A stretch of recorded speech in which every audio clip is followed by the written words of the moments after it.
Hi, my name is Kathy Labosh, and I'm here to talk about my book, The Child with Autism Learns About Faith, and also the sequel to it coming out in 2013, The Child with Autism Learns More About the Faith. This is actually one of my favorite books, and it was, as all my books were, kind of born out of a time of pain and need.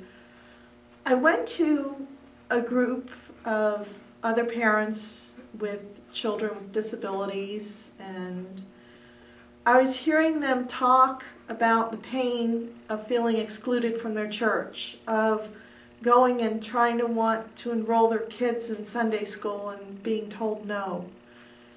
And being excluded from other places you can kind of handle, but when you feel excluded from church, it's just really, really crushing.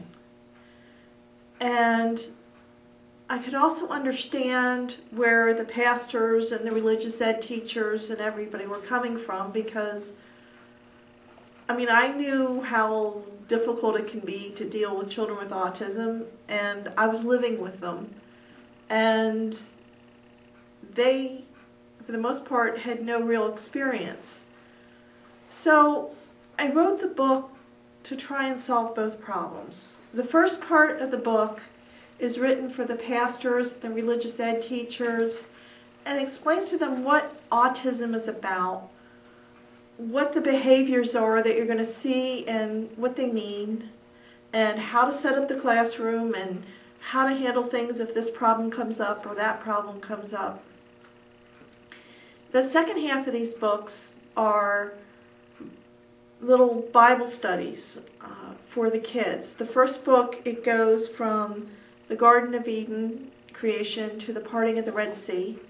And the second book has to do with what I call the desert years, which handles the Ten Commandments.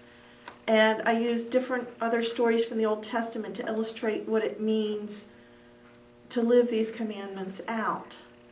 And I do it in a really simple fashion that the kids can understand. For instance, take a hard topic like thou shalt not commit adultery.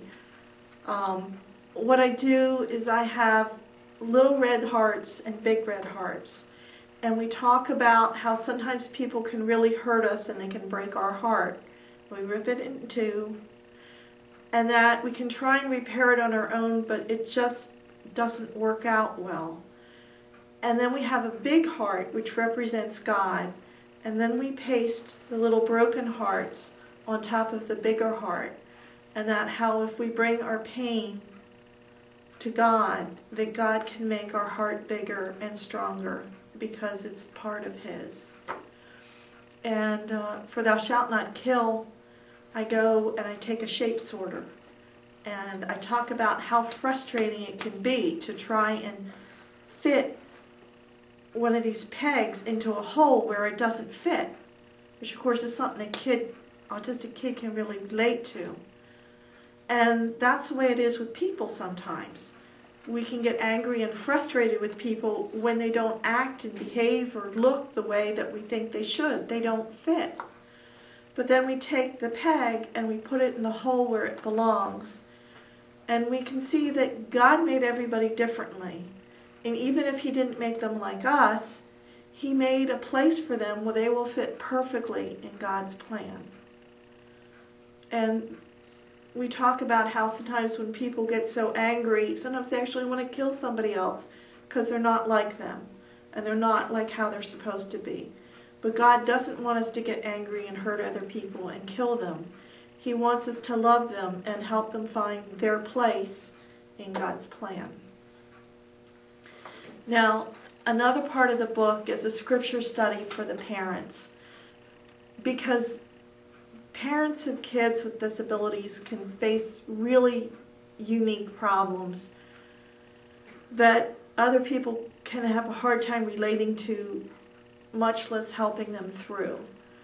And one of the stories I had for not taking the name of the Lord in vain is I talk about this man who had a Down syndrome child and how he didn't want to be mad at God, but he was really, really mad at God, and he couldn't even think about God without getting very, very angry. He couldn't understand how God could have done this to this little child. He couldn't understand why God had done that to him. And he didn't want to feel that way, but he couldn't. To him, God was a curse word. And we talk about how God broke through. He had been very athletic, and he had kids who were athletic, and his kids, he just valued that in people. And being told that his daughter might not be able to do this and might not be able to do that and might not do the other thing, it was just, he couldn't see what was there. And it wasn't until his daughter started talking, way before they said she would be able to, and she started saying dada and stuff, that his heart just broke. And he saw in her the heart of a lion, of someone who wasn't going to let disability stand in his way. And he thought about how he hadn't seen the gift that was inside because he kept looking at the banged up box.